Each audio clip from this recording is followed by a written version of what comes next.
Hey, welcome back. We are here with your Astro Tarot forecast. I am Emily, the voluptuous witch, and I'm here with Tatiana.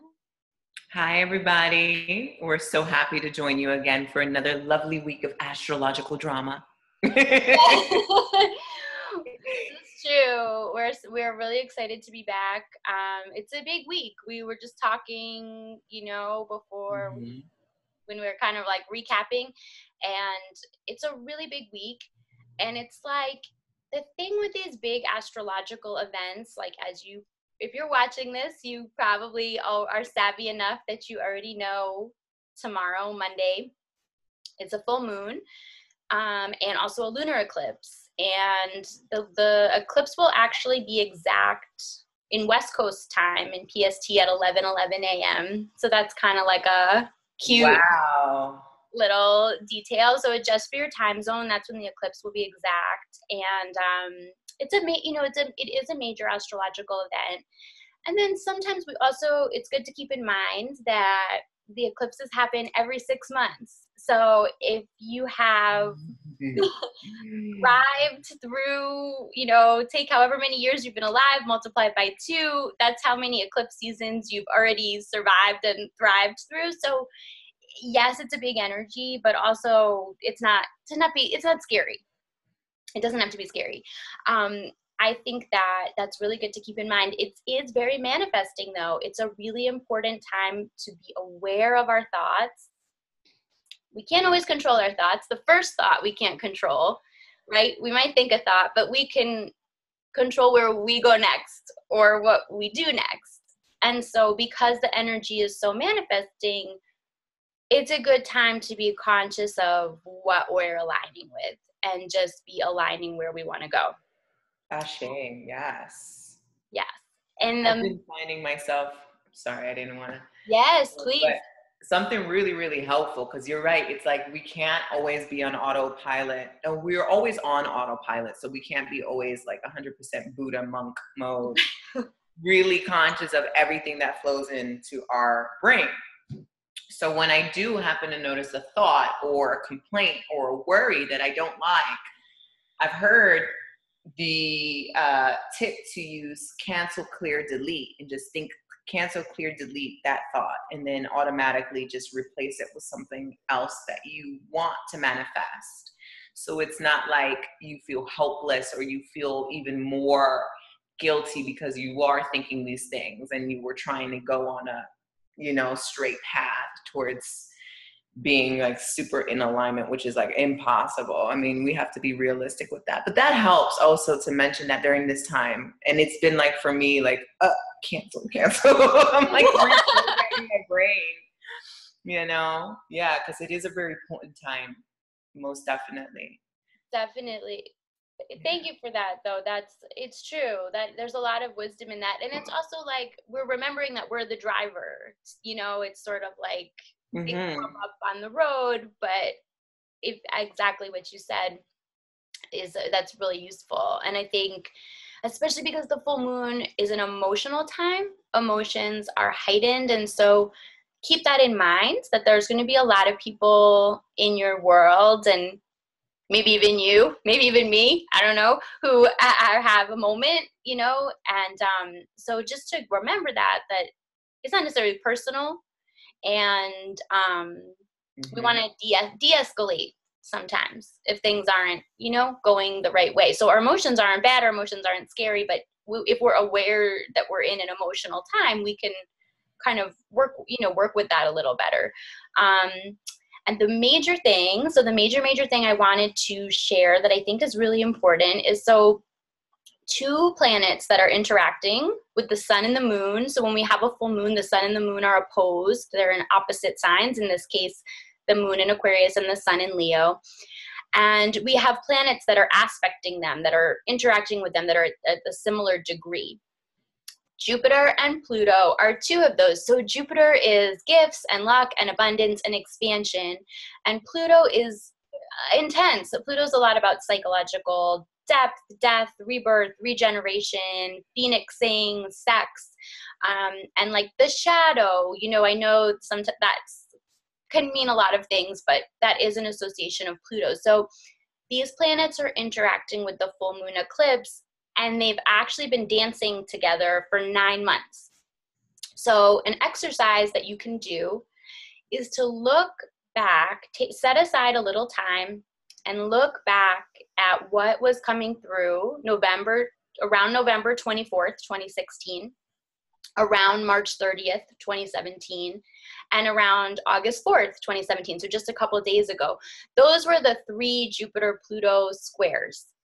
And squares are internal. They are about our growth, like real growth. The Jupiter-Pluto squares have been pushing for real, true, honest growth, not just like shiny things on the outside, but the kind of things that truly make us grow. We get to another level of healing, another level of maturity.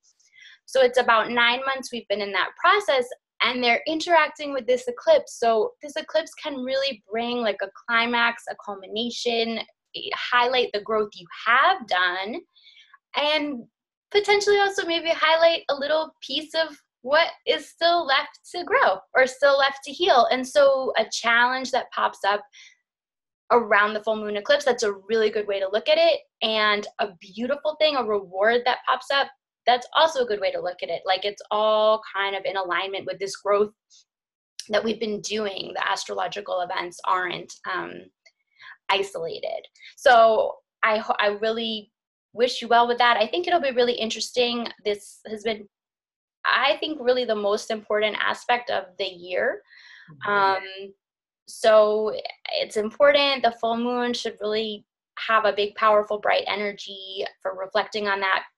And then the last thing to know, at the end of the week, Mercury will station retrograde in Virgo until September 5th. So August 12th to September 5th will be our actual retrograde period. It's going to be a very retrograde because Mercury rules Virgo. And that's the sign that Mercury is in now. So we'll talk more about that in the future horoscopes, but it's I think this could be such a productive Mercury retrograde, really to like go back, tie up loose ends, finish old projects, get organized, analyze, like really get supercharged and superpowered to come into this last quarter of the year ready in the way that only Virgo can be. with like yes, with like every detail. So I think this could actually be a really good retrograde for us, as long as we do definitely. And the way to really, because the strongest days are around the station. So actually this week is one of the times when we'll be feeling the retrograde the strongest. And so it's just good practice to like, it's not necessarily the week to purchase major electronics. It's not the week to initiate a really tricky conversation. It's a really good time to just be aware. Give yourself a little extra time on your way to and from. The retrogrades work better for us when we just accept that it's retrograde. Yeah, so, right? You just acknowledge that it's boss for the time being. Yeah, and go that way. So I feel like those are the most major important things. I think this full moon is going to be really beautiful, very transformative, a really good time to work the magic of whatever's most important for you in like a really true, deep way, not kind of like the laundry list of I want this, I want that, but like what's really crucial to your healing and growth. What do you most want? And it's the prelude to the solar eclipse on the 21st, and we'll talk more about that in the future. But I'm excited.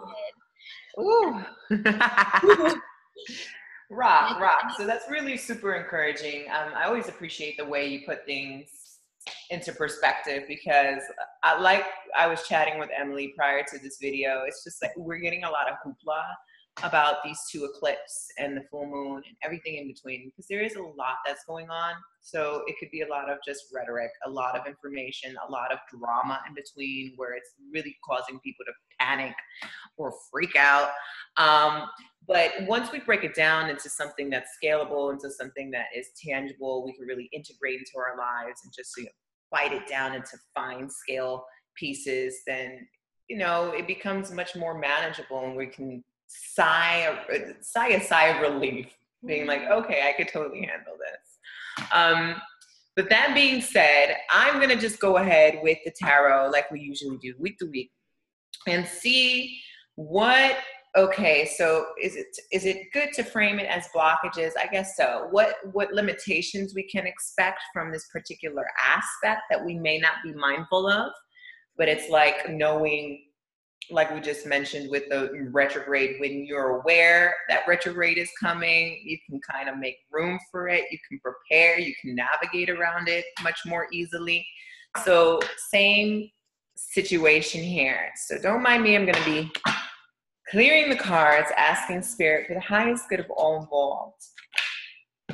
All right. That just fell out.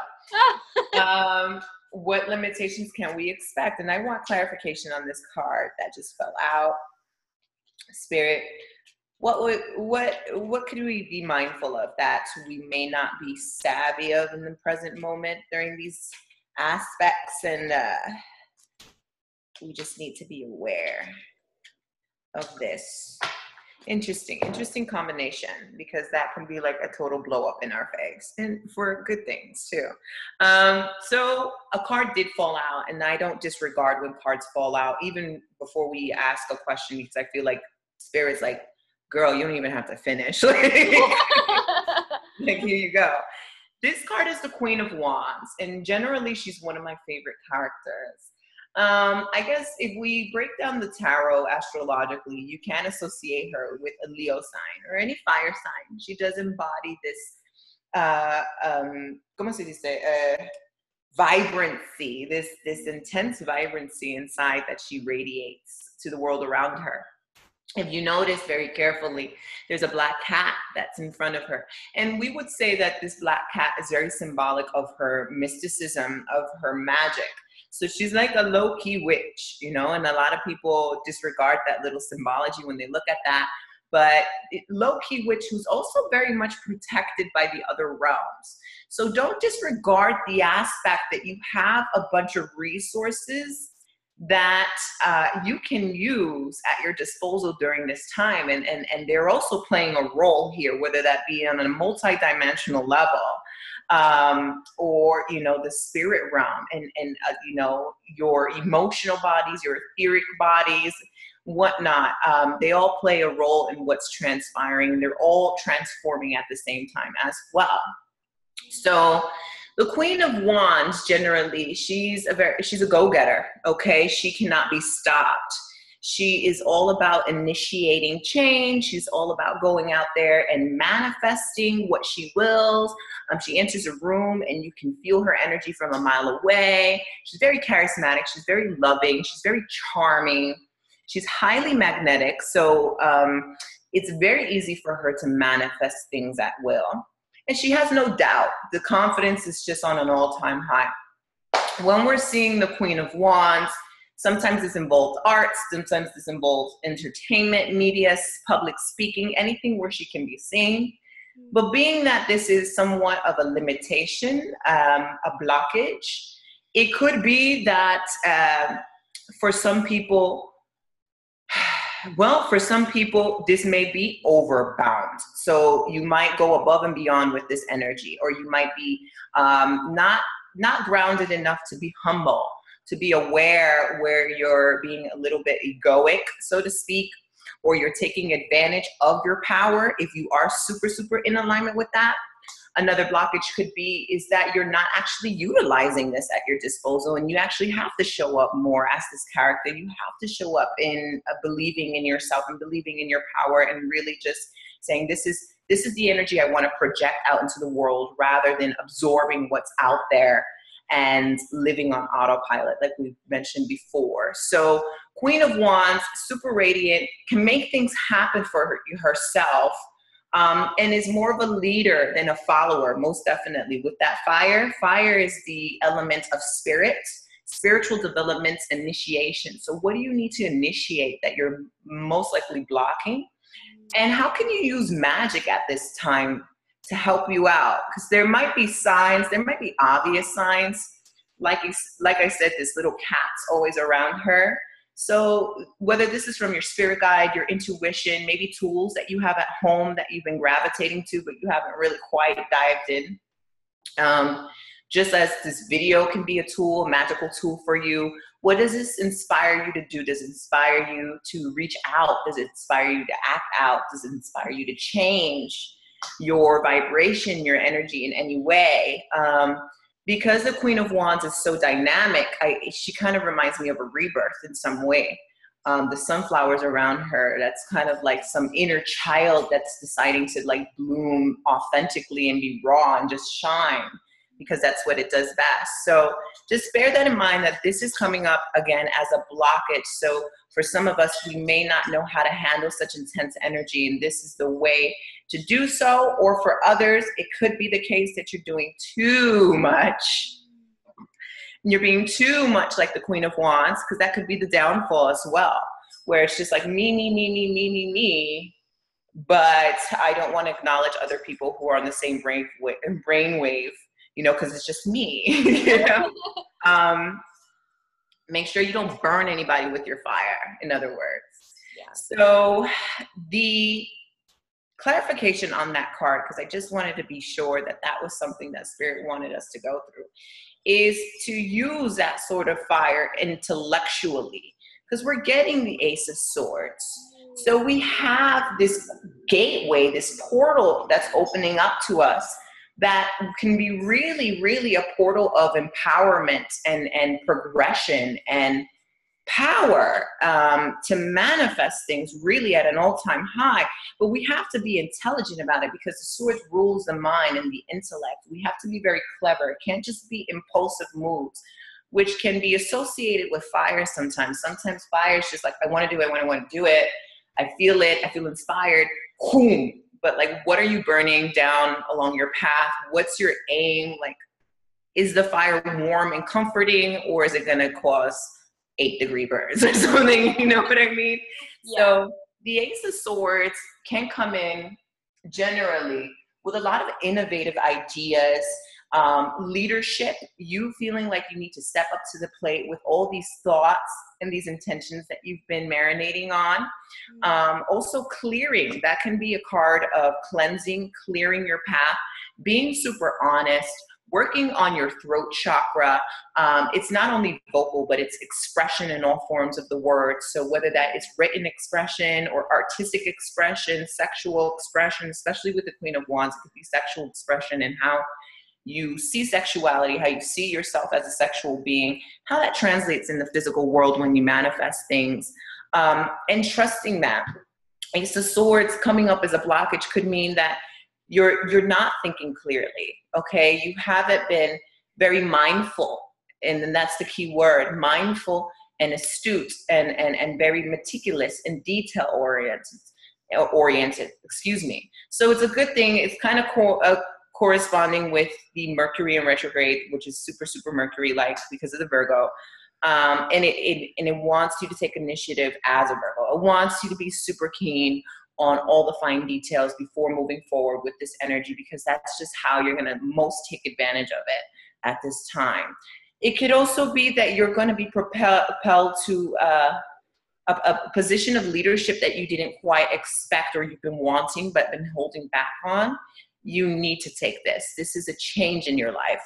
Whether the leadership means for you to step up a little bit more in your own life, to stop making promises and to show up for yourself, or maybe you have to handle things within your family relationship dynamics, your personal relationships, romantic, financially, or at work, what have you. It's going to be the case that you need to kind of take a stand. And you'll know what to do once you make room for it, once you allow yourself to really consider, you know, the patterns that have been going on. Don't just rush into things, but really be calculated.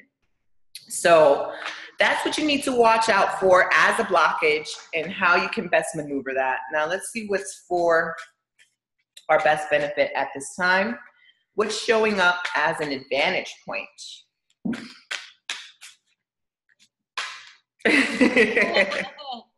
I love it when that happens. Okay, cool.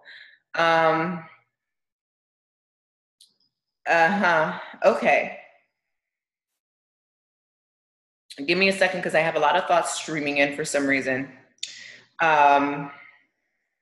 Please remember them all, pregnancy brain. Let's go. So our advantage is the Eight of Pentacles. Pentacles deals with the earth.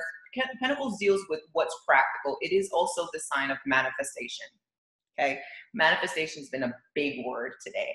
So we're dealing with how we can take all these intangible thoughts and these ideas and make them really physical, see physical changes occur in our lives. And the Eight of Pentacles, we see this man who is just really super dedicated to his craft.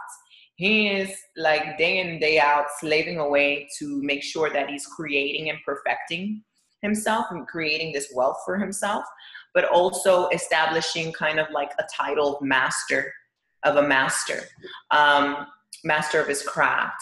So this is essentially a work card.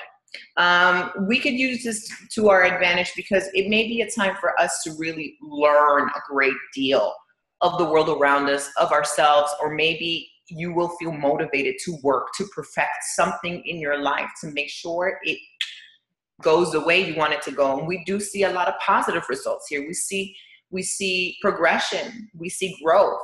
And this is because the guy he's committed, he's disciplined, and he's consistent most of all. So he's not going to give up. He's working at his own pace too. So it's very important for you guys to realize that time is on our side during this particular aspect. There's no need to rush per se, but you got to find your own momentum as long as you are still in a momentum. Doesn't matter if it's super slow, super quick, if that's something that's comfortable for you. Just bear in mind that there's no, how would you say, one size doesn't fit all necessarily. Yes. Eight of Pentacles as well. So there's a learning period here. There's a learning curve. It may require that you teach others in some sort of subtle way, or that you're getting educated in some way. The energy may very much open up your eyes to reality check. And this sense of stability here is because we're working with Earth. I feel like you're ready now to take this education and to implement it so that you become a better person. You really grow rather than, take it personally and just dismiss the wisdom. He is actually using all the skill sets and the knowledge that he has learned throughout the years to become bigger and better.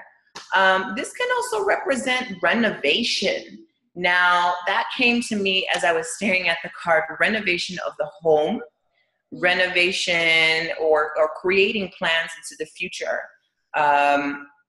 Now, renovation can also pertain to, renovation of the home, can also pertain to your inner self and what needs to be fine-tuned, nuts and bolts, what needs to be addressed, what's been hidden that hasn't been acknowledged, leaky pipes, what's oily, or what's dry.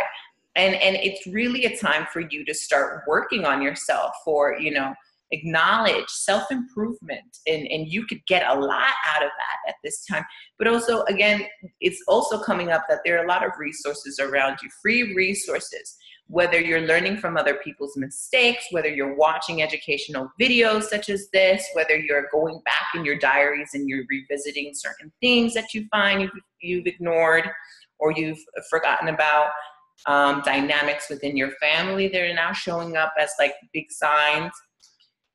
I do see financial prosperity, and the idea of us individually getting more accustomed to the fact that we're always abundant rather than having to strive for it. There is work involved, most definitely. Things don't just come easily like that or freely like that. You have to participate with the universe. But I do see a willingness now, a hunger to see, okay, what's my greatness? What is my potential? What can I really make out of this time? What is this showing me? I'm ready to do the work. So that's really, really super sweet, really, really super fun. I'm excited, lots of growth, lots of positive direction. So let's see what the Ascended Masters Oracle card has to tell us overall. Oh, I'm so excited. These messages have been so good. And awesome. so helpful. I'm so happy. Okay. Spirit, what ascended master is most leading us during this time, this astrological aspect? Bam. Cool. It's so funny. I just saw a clip of this song maybe 5 minutes before we even connected. So that's bizarre. Our ascended master's Kuan Yin, and her message is let it go. Oh. Yeah, so I'm going to read the little excerpt. It's time to stop struggling, pushing, or forcing things to happen. Such actions push against the universal flow and lead to frustrations and blocks. When you let the situation go to spirit, you automatically open supportive doors that will bring solutions and an outcome exceeding your expectations. Let go of struggle, anger, unforgiveness, or anything undesirable. Trust that the universe is on your side. Additional meanings for this card. Let go of an argument, judgment, or a long-term hurt. Have compassion for everyone involved in this situation, including yourself. Be gentle with yourself. Forgive yourself for what you think you've done or not done. Kuan Yin is the beloved Buddhist goddess of compassion whose name means she who hears all prayers. At her mortal death, Kuan Yin was eligible for Buddhahood, yet she decided to stay close to Earth and help all humans until everyone became enlightened. You can call upon Kuan Yin for help with forgiveness and compassion, and to have your needs met in gentle and loving ways. And so it is. Okay, and so it is. That's beautiful. Wow. And it's so wise because sometimes the full moon in particular and eclipses in particular do involve letting go. And I think that is part of what can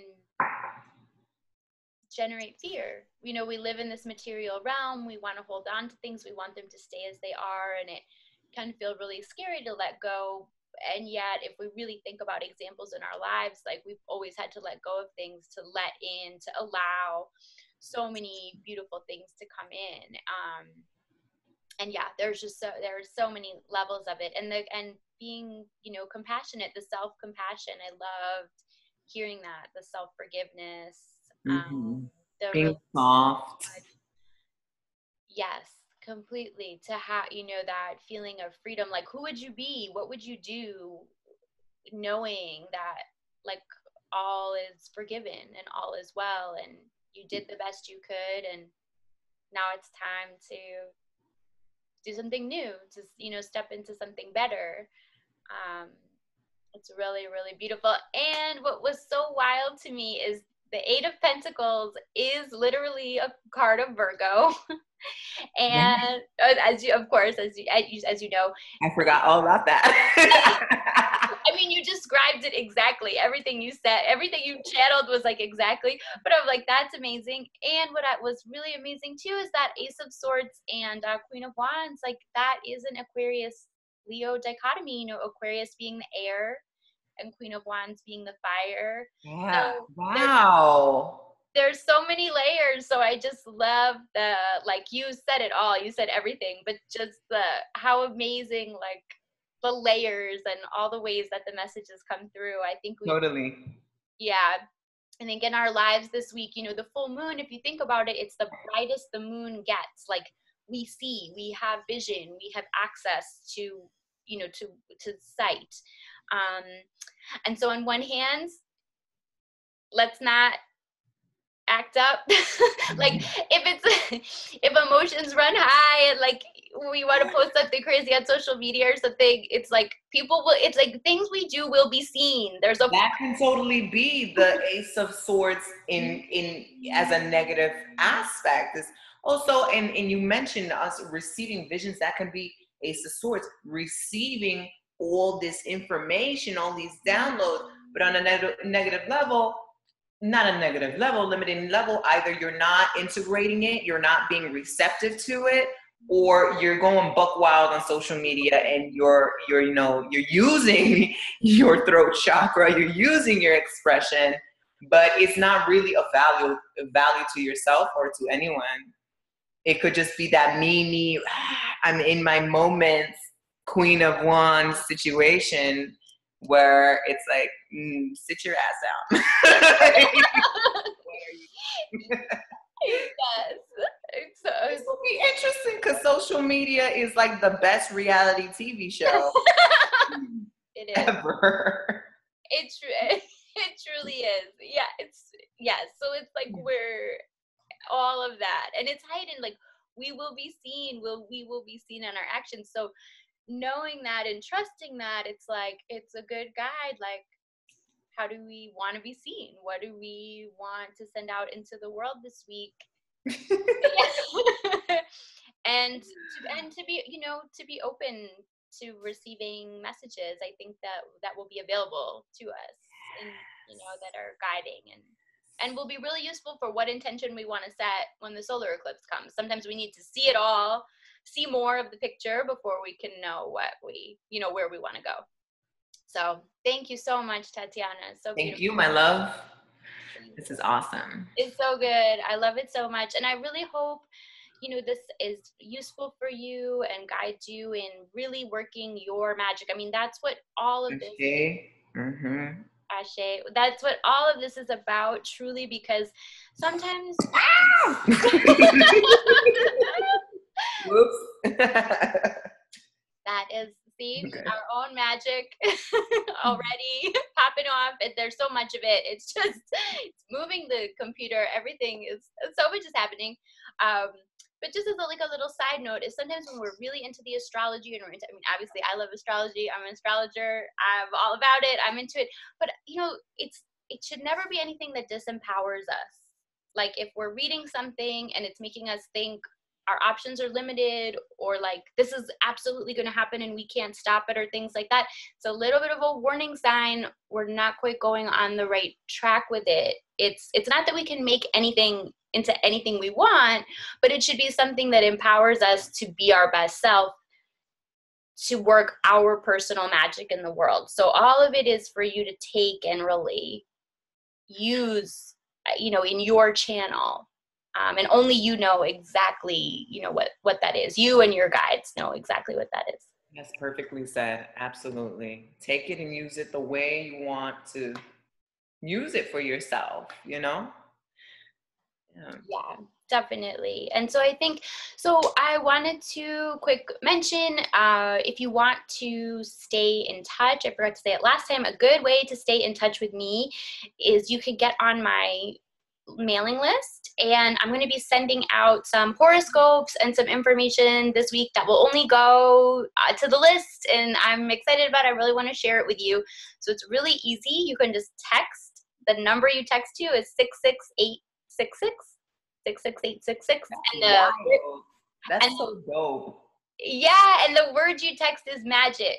So just the text magic to that number to get on the list. Out tomorrow, I'll send out some horoscopes, some extra information, some things to kind of help you with the week that I hope will be useful. And if you want to stay in touch with Tatiana, get a reading, can you tell us how to get in touch with you?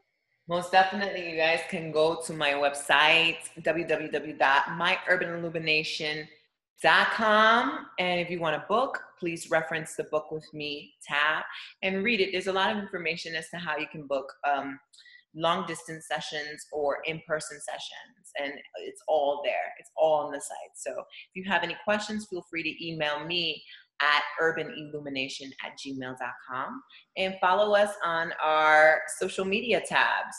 I am on IG, Twitter. I'm on all of them. I mostly just use IG and Twitter. You can find me at Tatiana Tarot.